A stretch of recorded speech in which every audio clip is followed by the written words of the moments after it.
Hello दोस्तों, मैं सिर्फ डॉक्टर धर्मेश पांडे आयुर्वेद संग्रह यूट्यूब चैनल पे आप सबका स्वागत करता हूँ। हम लोग ने कल असली अध्याय पढ़ा था।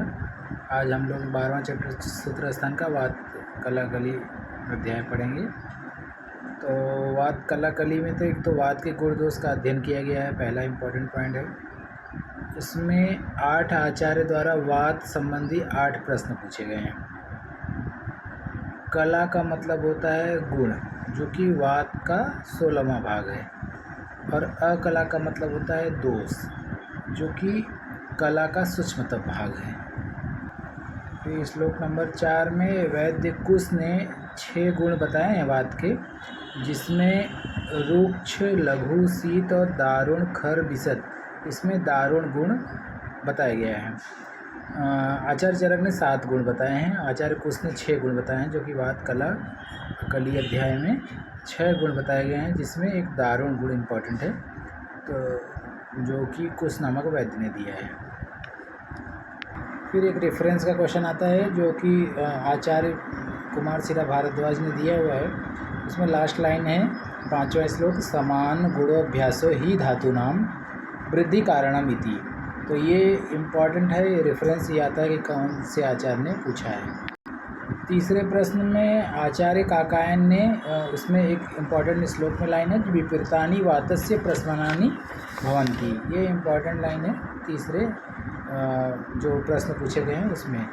फिर उसमें विपरीत गुण का तात्पर्य बताया गया है, जिसमें जो भी गुण है उनके विपरीत कौन कौन से लेते हैं, जैसे स्निग्ध लेना है, उष्ण लेना है, गुरु लेना है, स्थूल लेना है, स्थिर लेना है, छिल लेना है, लक्षण और मृदु लेना है। ये गुण उनके विपरीत द्रव्य और कर्मों वाले हैं। चौथा प्रश्न धर्मागर वडिस ने दिया हुआ है, जिसमें उन्होंने वात के प्रकोप और प्रशमन की प्रक्रिया क्या है वो क्वेश्चन पूछा हुआ है। सबसे इम्पोर्टेंट 5वां प्रश्न है, जिसको राजर्षि ने दिया हुआ है। उसमें सारे वात के जो भी वायु के कर्म बताए गए हैं वो बताए गए हैं, प्राकृत वायु के कर्म बताए गए हैं, जैसे वायुस्तंत्र यंत्रधर, प्राण उदानस्य में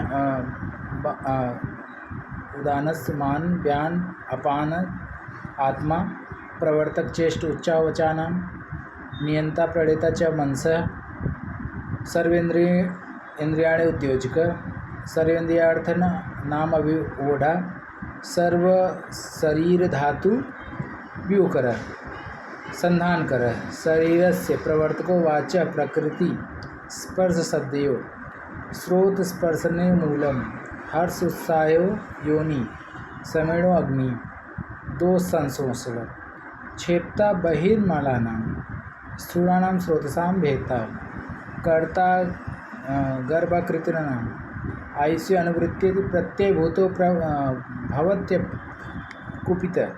ये जो इम्पोर्टेंट प्राकृत शारीर वायु के कर्म बताए गए हैं, जो कि आचार्य राजश्री ने दिया है। वायु के जो 4 कर्म हैं वो कुपित शरीरचर, अकुपित शरीरचर, कुपित लोकचर और अकुपित लोकचर। फिर 6ठे प्रश्न में उन्होंने पूछा कि विकृत शरीर वायु के कर्म क्या हैं, जिसमें एक इम्पॉर्टेंट लाइन है, श्लोका नंबर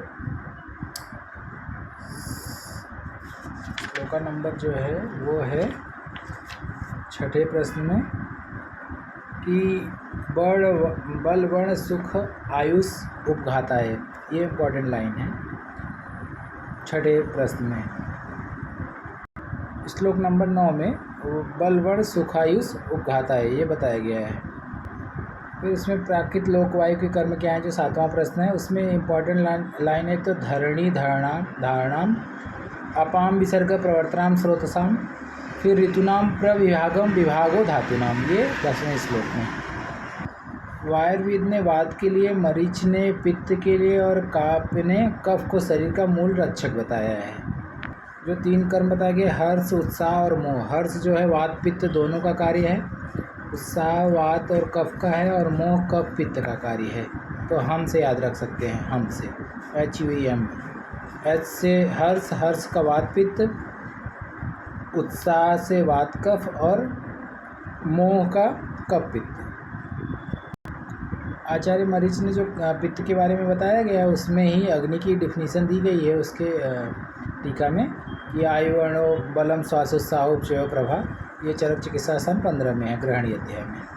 उसमें एक श्लोक का 8वां नंबर में कि वायु के पर्याय बताए गए हैं, जो 13 नाम बताए गए हैं, जैसे मृत्यु, यम, नियंता, प्रजापति, अदिति, विश्वकर्मा, विश्वरूप, सर्वग, सर्वतंत्राणाम विधाता, भावनामणु, विभु, विष्णु, क्रांता लोकानाम, वायुरे भगवान इति। तो ये इम्पॉर्टेंट श्लोक है जिसमें 13 नाम वायु के पर्याय के बताए गए हैं।